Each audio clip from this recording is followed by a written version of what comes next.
Okay, so we talked about my top films and top series of 2025. Let's talk about the stinkers.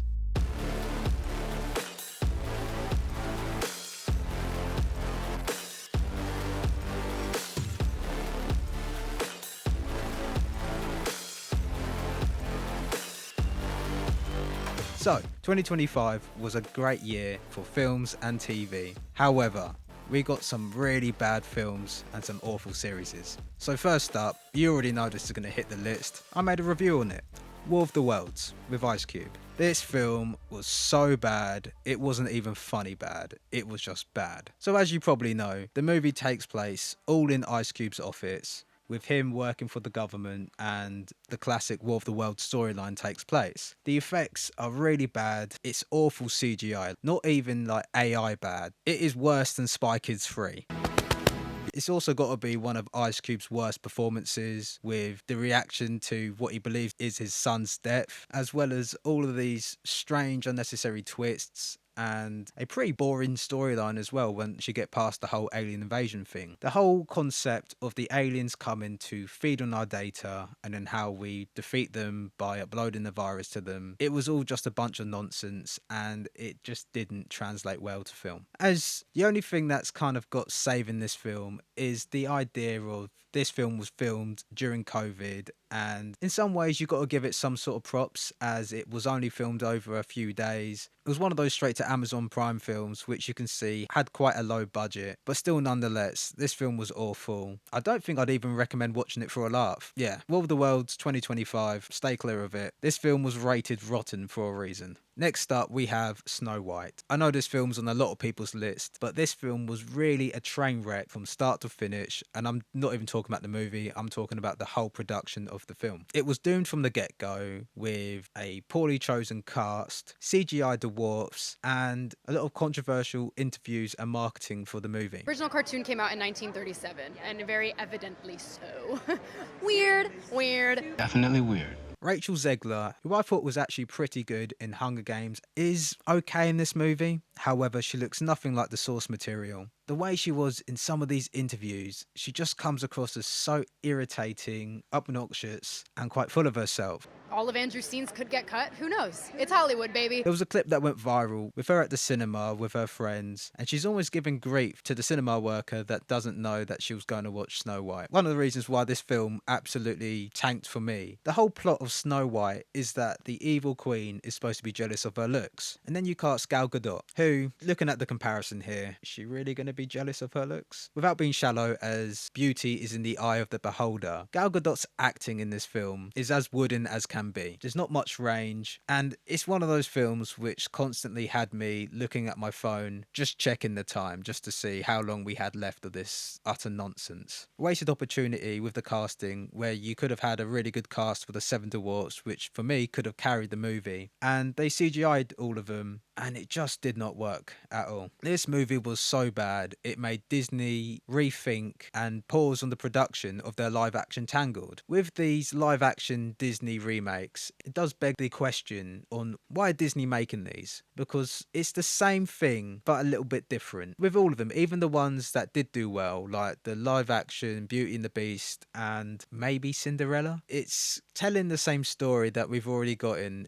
the original animation, but it's not really adding anything new that is worth watching in real life. I suppose it's a nice way of trying to reintroduce these classic stories to a younger generation, but it just doesn't do the job. For me, what works when Disney do a live action rendition was the Cruella movie, because it was different. It was one of those movies where a little bit of a retelling of 101 Dalmatians, but with a different spin on it, and it's very much its own thing. And again, they nailed it with the casting with Emma Stone. She's fantastic in the movie. And with movies like Willy Wonka. So yeah, Snow White, terrible film. Disney, please do better. Up next is The Strangers Chapter 2. Now, The Strangers Chapter 1 I thought was okay. It wasn't spectacular by any means, but it was a good introduction into this new trilogy of films. But Chapter 2 essentially is one whole long chase scene from start to finish, which the idea is good, but the execution was not great. It's cool that it takes place right after the ending of the first film, with the survivor waking up in hospital, the strangers then chasing her through the hospital, and then how things escalate and progress. However, that led to a lot of boring scenes and unnecessary side plots where the protagonist is hiding in different locations or she's getting attacked by a wild boar for some reason. And again, it was one of those films which has you sat there wondering when it's all going to end, because initially it started off quite strong, there was quite a lot of suspense, and then after a while it is very much like,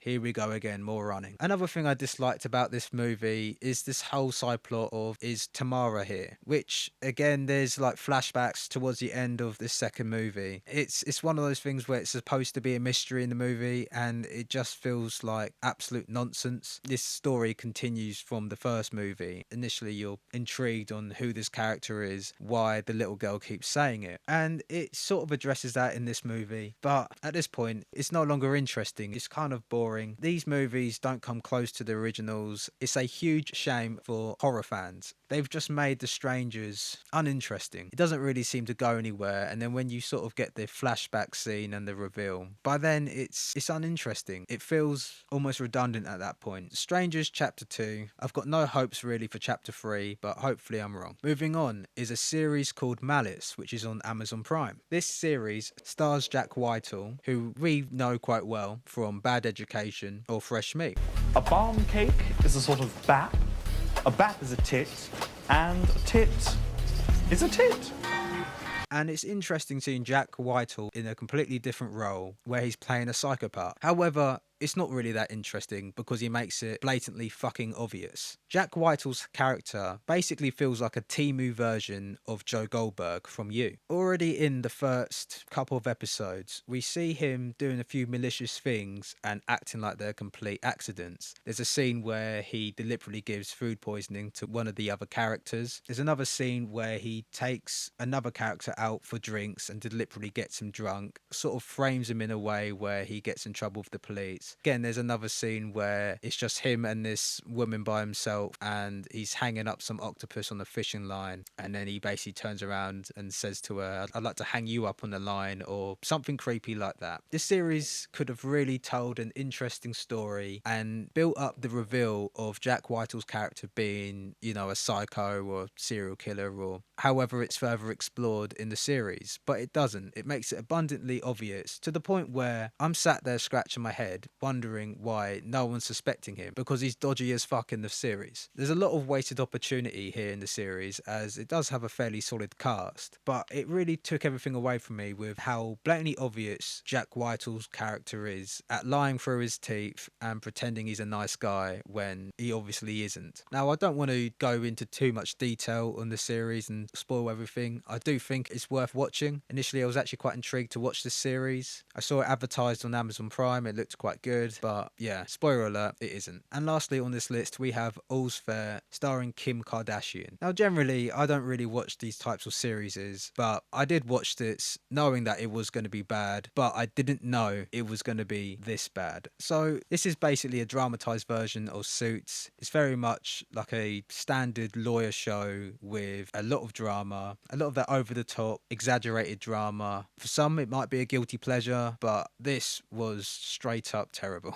Everything is over dramatized in this series. There's a scene where there's a husband having an affair in the series, and it turns out the person he had an affair with was a trans sex worker, and then now everyone has to get tested for STDs, and it just got to the point where I sat there and I was like, what the fuck am I watching? Like I said, I knew this series was going to be bad, but this series really, it takes the cake. It's number one on the list for worst things I've seen in 2025. Actually, I want to say it takes the cake for worst things I've seen in the last 10 years. However, the insults did make me crack a smile. See you in court, cunt burger. But it is just because it is so over the top. You are sat there wondering, who the fuck wrote this? So if you didn't know, Kim Kardashian attempted to become a lawyer in real life. Obviously, that didn't happen. So this was the next best thing for her. But I also do want to say, Kim, I know you're not watching this, but please never act again. Your finest work was with Ray J. Let's leave it at that. yeah, that is it for my stinkers of 2025. Maybe watch them for a laugh, but honestly, save your time. Thank you for watching. Let me know what you thought of my list, and if there was anything worse you saw last year in 2025. Feel free to like, comment and subscribe. I'll catch you in the next video.